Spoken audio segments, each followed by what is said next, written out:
DZRJ 810 AM, the voice of the Philippines proudly brings you Equal Justice. Find out the hottest legal issues of the week and hear the analysis. And now, here are your hosts, Attorney Ador Tolentino. Yes to peace, no to BBS. Facebook yan. Facebook. Okay, if you want to follow. Attorney June Kicho. Kailangan comfort level eh. Exactly. And Attorney Tiki Tabuhara. Vice President Binay, pati si Pinoy, pati si Executive Secretary.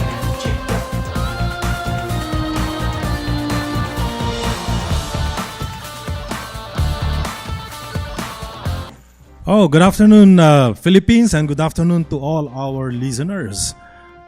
It's the last Saturday of the month of July, and we're already hearing some good music, that brings us to the Christmas season. Oh, nakikita ko yung ulo mo dyan, Alain. Anyway, one more month, August, magbe-bear month na tayo, and that means malapit na naman ang Pasko. But before we look forward to Christmas, mukhang marami tayong pag-uusapan this afternoon because just last Monday we had the State of the Nation address, the very first State of the Nation address or SONA of President Rodrigo Duterte. At nakakapanibago rin yung na-witness natin how the SONA was conducted. It is not the usual way na parang masyadong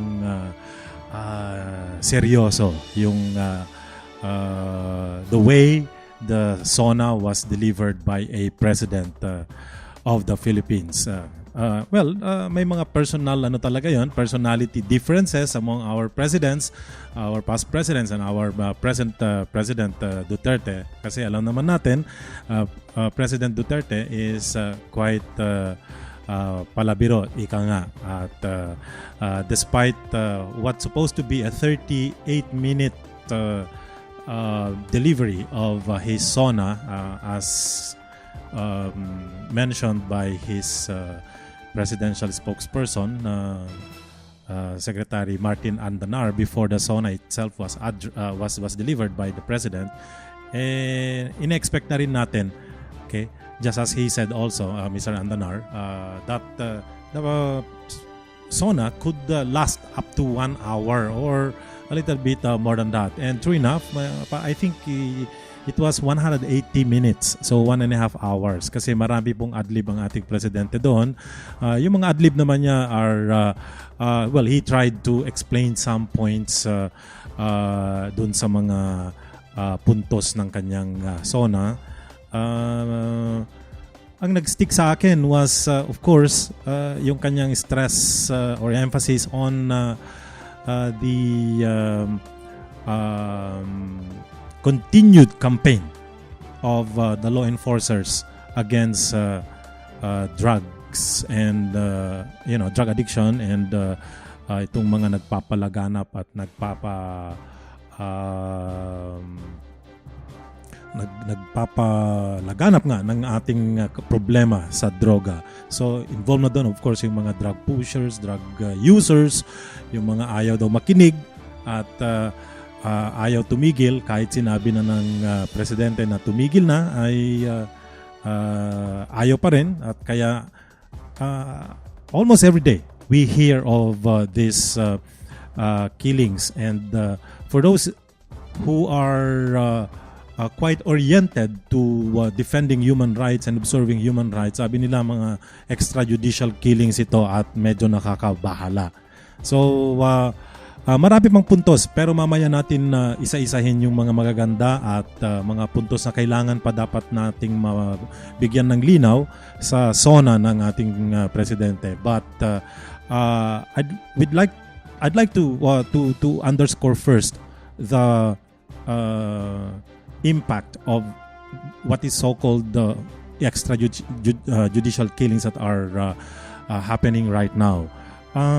nagkakaiba yung mga datos natin. But anywhere between 300 to 700, yun na yung either documented or undocumented or clearly identified or determined killings related to drugs. Okay, some claim these are killings after an encounter or lumaban or naunang bumarel or nagpaputok ng barel yung mga namatay na suspected drug pushers or drug heavy users siguro, okay? Or yung mga mismong involved sa mga pagmamanufacture niyan.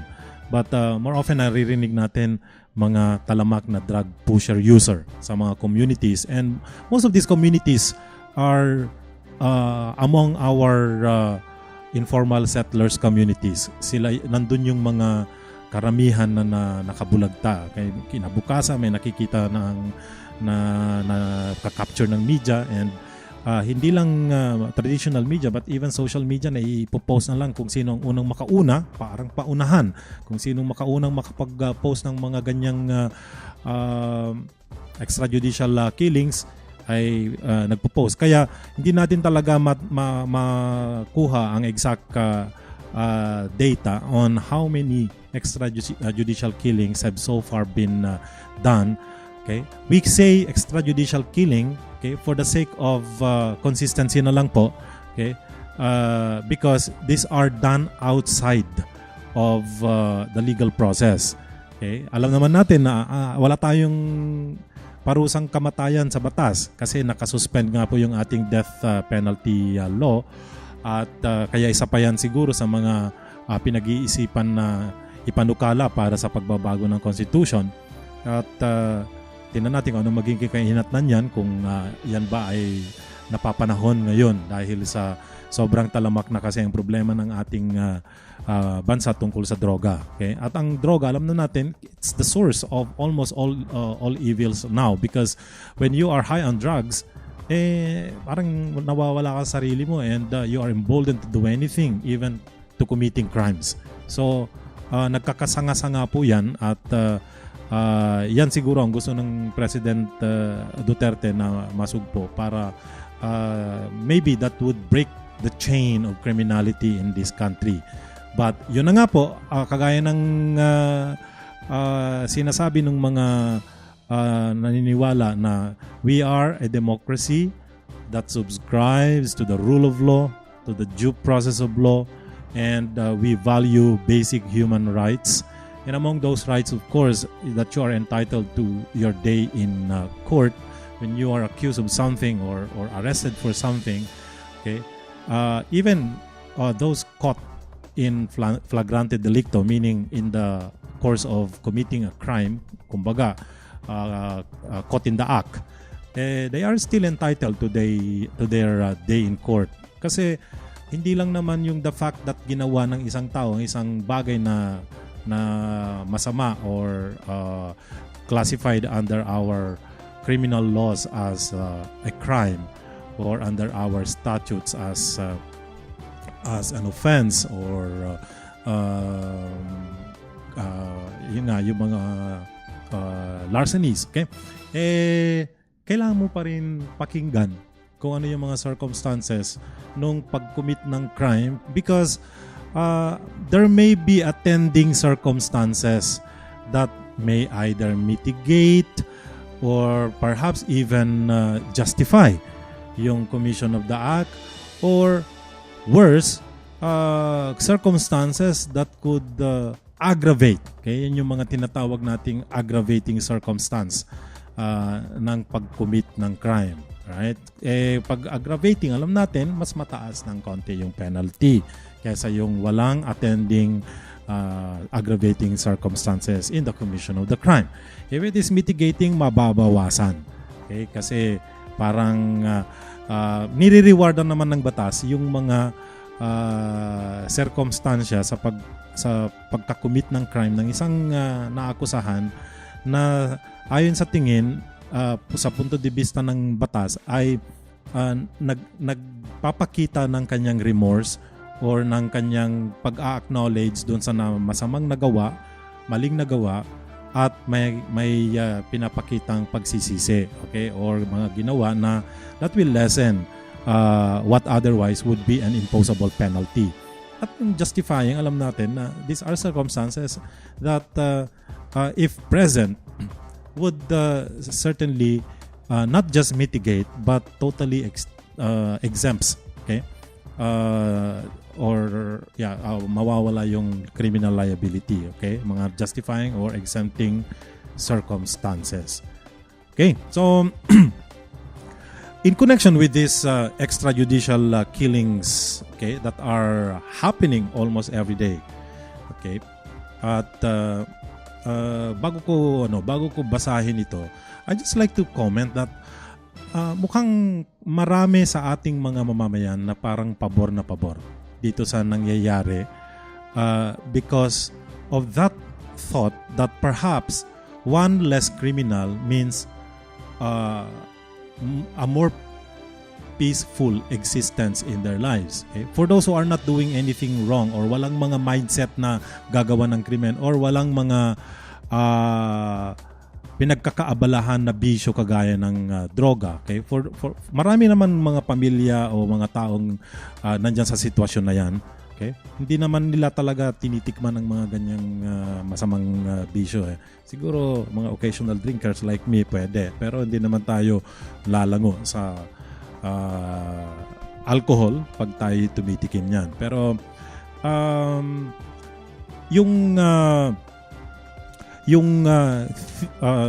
thinking siguro na pag nabawasan ng mga addict sa mga community. Kasi in one community, I'm pretty sure, may mga identified na dyan.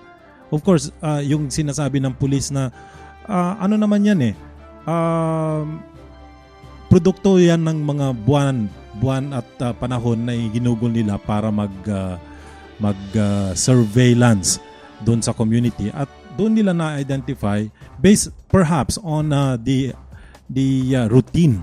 Okay, yung mga galaw nung mga sino-surveillance nila, talagang na-pinpoint na nila na yun nga ang mga talamak na either pusher or user or perhaps sila pa yung mga conduit ng mga manufacturers dyan. Kasi hindi naman lalaganap yan kundi wala talaga yung mga ganong personalidad. At it's just so sad that nasa communities where mga informal settlers are living, ang karamihan sa mga na tatamaan nitong extrajudicial killing. May nagtanong nga sa akin na kaibigan ko, sabi na abogado daw ako, ano daw masasabi ko tungkol dito sa extrajudicial killing. And of course, as a lawyer and having studied the law, and I'm a believer of the rule of law, of course, and the due process of law.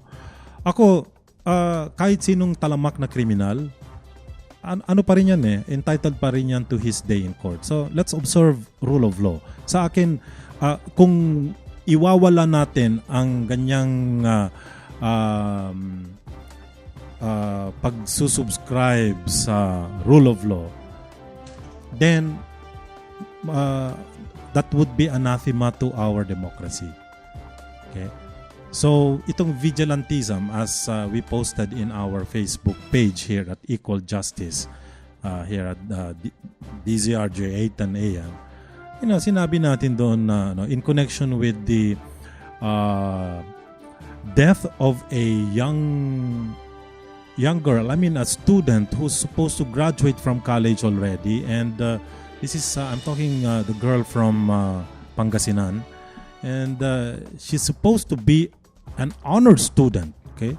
Kagraduate na yan ng mass communication yata, at kasama siya dun sa mga napatay in relation to drugs. So, and she's also a member of a church choir.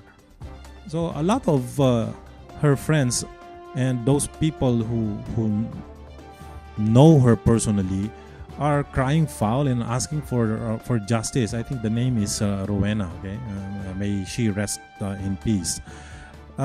asking for justice for her because they cannot fathom the accusation that she's part of a group, okay, that was killed extrajudicially because of drugs. Kasi all of them are saying that certainly during her lifetime there was simply no way that she could get involved in drugs. Okay, an honor student, a church choir girl, and surrounded by her friends and family, and there simply is no reason for her to be able to venture into that situation where she would be involved with drugs. So that's exactly the point that we're trying to drive at here. The reason why extrajudicial killing should not be encouraged, okay, is because in our criminal law system, we want criminals to pay for their crime. And in paying for their crime, there is a concomitant hope there that once paid of their wrongdoing, okay, that society will be able to open its doors again to him, okay, having been a sentenced and imprisoned or convicted criminal and paid his dues to society. Of course, kasama na rin yan yung mga danyos na kailangan niyang bayaran dun sa mga na apektuhang pamilya ng biktima. So kung sino man ang kanyang nasaktan na pamilya, kasama na rin dun sa mga payment of damages. Okay? Yung pagkakakulong, bayad niya dun sa sa gawa niya ng krimen, which society, okay, through our criminal laws, say that should be paid for pag na-commit mo yung wrongdoing na yan. So, pag natapos na yung pagbabayad niya ng utang niya sa society at saka sa kanyang mga nasaktang mga biktima, hindi ba dapat ang paningin natin dyan ay bibigyan na natin siya ng pagkakataon para mabuhay na kasama sa mainstream society? In other words, lahat kasi ng sulok, alam natin.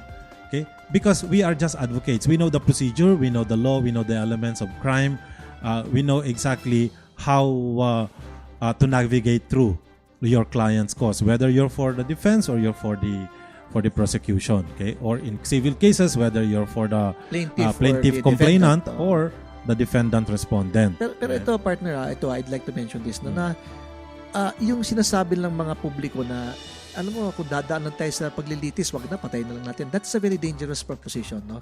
Because for one thing, you are not sure that the person that you are going to execute summarily is guilty. Exactly. Secondly, you want to determine the precise level or degree of his culpability. Exactly. So, maaring pinatay Tinan nga mo ng yung tao. mga attending circumstances. Oo, pinatay tao, pero nagkainitan lang, nagkaalitan lang. Exactly. So, bawasan ng 1 degree. Di ba yung mga ganun? Diba? So, exactly. which brings me to the next case that we're supposed to discuss, which is, if you don't mind. Hindi, no? pero basahin Sige, muna sige, natin yung before nabitawan natin tong Sige. extrajudicial killing na to. The IBP, the Integrated Bar of the Philippines, also came out with a statement just this week, okay, against extrajudicial killing, okay. Hindi ko nababasahin verbatim kasi mahaba. Pero doon sa mga first part ng statement, sinasabi ng IBP na syempre they recognize the fact that the drugs menace in the country is really of such magnitude, okay, na talagang kailangan i-address. At nire-recognize din ng IBP yung effort ng gobyerno na labanan ang drugs along with the criminality, Pero, doon na nagpepero ang doon na hihiwalay. Sandali lang at may binabasa lang natin tong okay? Doon sabi naman ng IBP, however, okay, we are a nation of laws and not of men. Yeah. And as such, diba? Must never lose sight of the way foundation of must lose sight of the many foundation of our democracy. Ang liliit naman itong letra nito. Sige, okay na. The Naintindihan na idea, natin. Naintindihan na natin yan. that the rule of law must prevail. It is at times such as this when the temptation to take extra legal measures is at its height, that our conviction to abide by the principle must likewise be at its strongest. So, nakaka-tempt kasi na gawin mo yan just to quell the problem. Or to respond to the clamor. Exactly. Kasi parang yun ang gustong Bloodthirsty.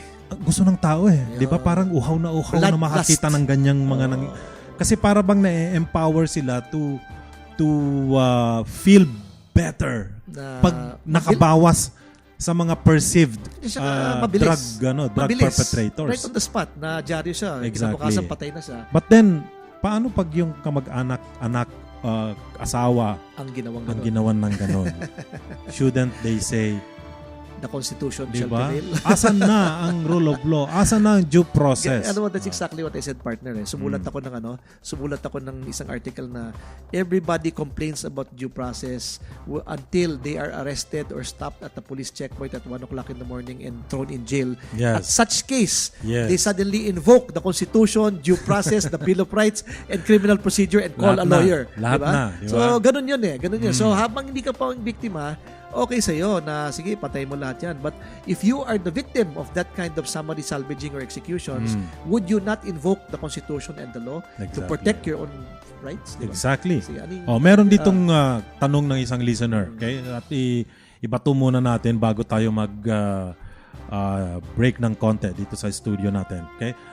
From our listener, would the jury system, okay? Just like in the US, okay? Solve all the problems you are talking about dun sa mga siguro yung the way we dispense criminal justice in the Philippines. Bago mo sagutin yan, Panyero, medyo mag-break muna tayo at kanina pa sumisenyas ang ating magandang technical. Alright, so we will be back. We will try to answer this question from our listener when we come back.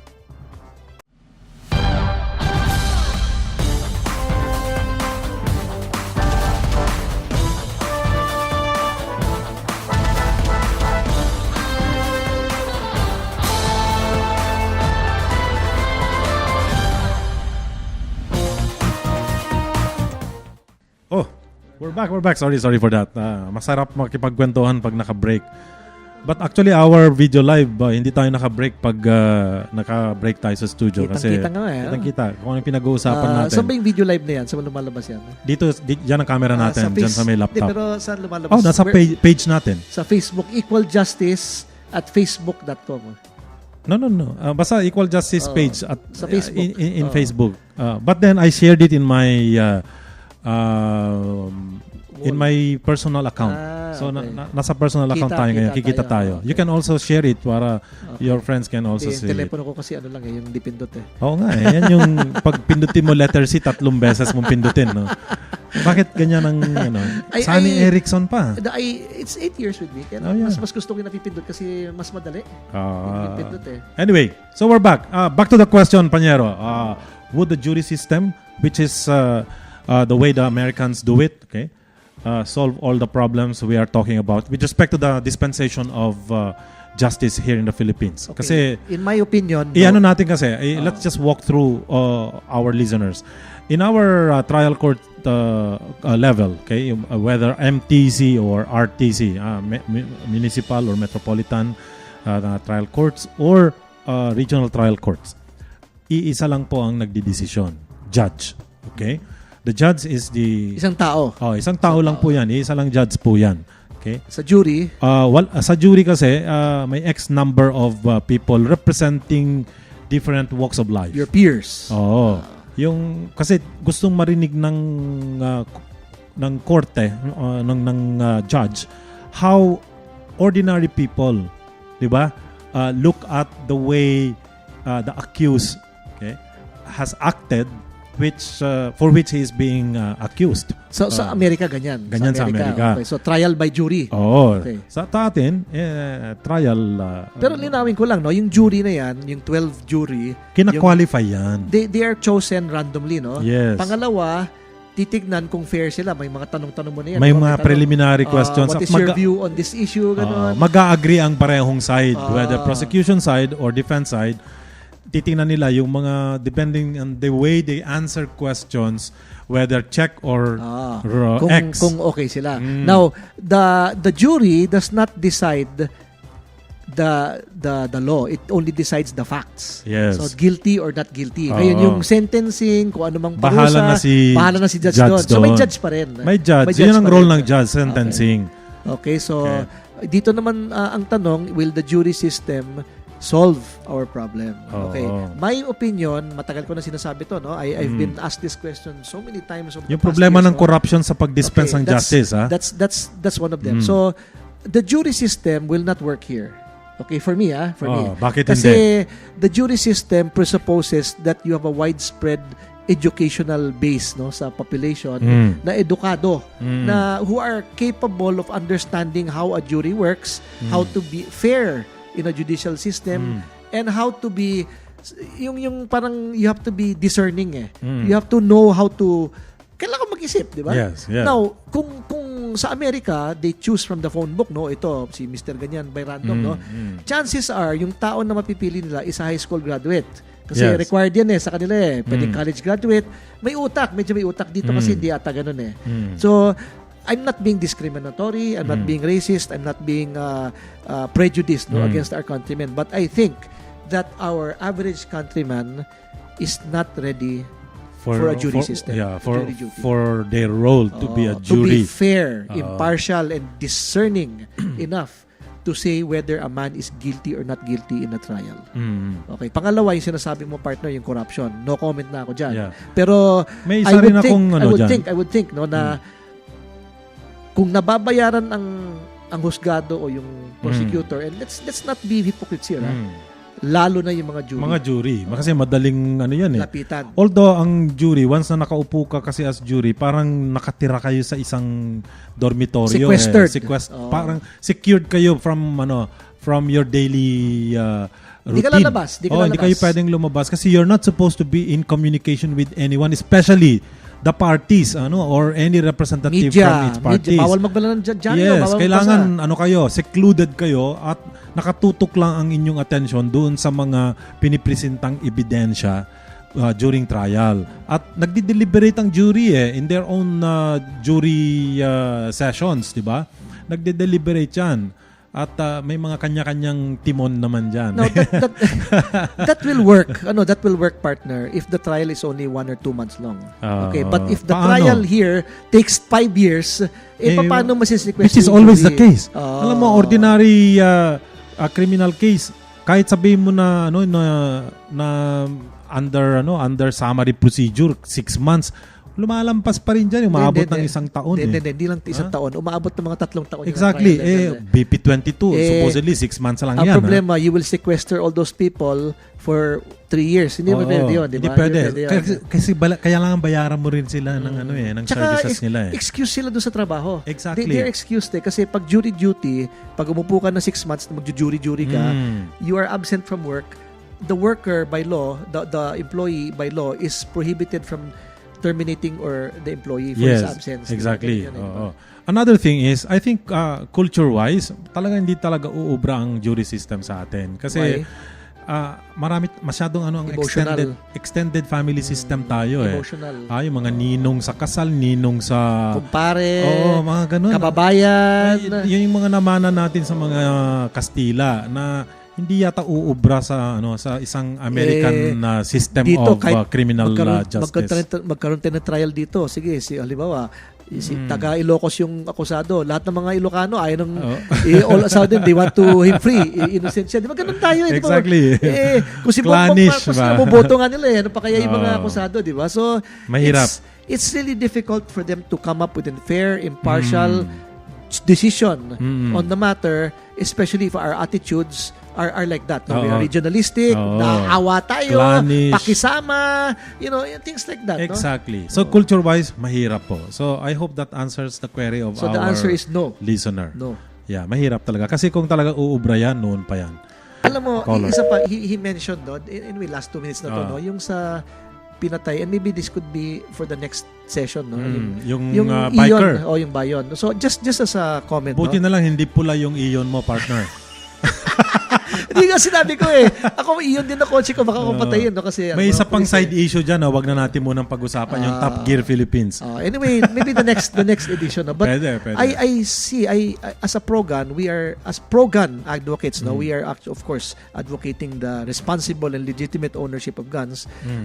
We are once again thrust into the limelight, no, because of this shooting incident. And Yes. we would just like to make it clear. I to hope he is not everybody, your member. Of course not. Okay. In fact, we condemn him, but we would like to make it clear na when this incident came out, immediately nag-post kami ng condemnation, no? Okay. Na mali yung ginawa niya, he's not responsible gun owner. And at the same time, hindi dapat nag-escalate na ganun yung situation. Yes. It could have been an argument or something, Exactly. no? But not killing, no? Exactly. So, Nagsuntukan naman yata sila, kaya na black eye din siya eh. correct. Hindi yung black eye niyon, that's the next session na mob na siya. binugbog na siya ng mga police. tsaka mga Akala ko sundalo. nakasuntok muna yung ang biker. Ang laki ng tama niya. So, upon arrest yan. And then, let's I see. discuss that later on. Oh, later on. Wala Kasi na tayong oras eh. meron mga kausap akong prosecutors, people from the DOJ, which I agree, no? Kinausap ko kanina umaga about the arrest of that suspect and meron mga kaduda-duda na circumstances. Yun lang, partner. Yeah, anyway, last words na lang tayo bago tayo magpaalam, Panyero. In connection with the extrajudicial in connection killing. with the please look at our statement, no, Lawyers Against Extrajudicial Killings, no, sa Facebook. Kung makita man ninyo, we'll try to post it on our website, no, dito sa doon sa Facebook page namin. Paki-share if you agree with it, if you agree that extrajudicial Share and killing and like. if you agree that extrajudicial killing and summary executions are wrong and that the rule of law and justice and due process should prevail, Yes. please share and like our statement. 200 plus na abogado kami nakapirma. Yeah. Partner, pumirma na kayong dalawa ni Partner John. Yes, I And will do that. let's post it nakapost siya kahapon, no? Pero let's repost and let's reshare, no? Yeah. This statement. Yun lang. Yeah. Sa akin, okay, there's no doubt. At the start of the show, I already made my position very, very clear on this matter. I'm just, of course, a little bit disturbed that in the SONA, and even during the ad-lib of President Duterte, sabi niya talagang that there will be no let up.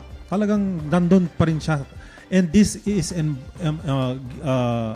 emboldens the law enforcement, the police, to do their job according to the instruction of the president. Of course, the president hindi niya sinasabi na Directly ganon, but those statements are very encouraging. Very encouraging na Sinusulsul. walang parang nangyayari. Inuudyok. Oo, wala kayong problema sa akin. Just Bahala do na your ako sa job. inyo. Just do your I will job. pardon you if you are caught. Without saying many words, but like I said, these are very encouraging words from no less than the president at the expense of what we dare hold as very important in a democracy, the rule of law Due process. and due process of law. Sana hindi mga pamilya natin o miyembro ng pamilya natin ang nandun sa sitwasyon na yon, at sasabihin ko sa inyo, pag na-experience nyo yun, una kayong sisigaw ng rule of law at due process of law. So with that, Well said. we'd like to thank everybody who listened to us and to all our callers who participated this afternoon. And this has been Attorney Ador Tolentino. Attorney Tiki Tabuhara. And this is Equal Justice. Till next week.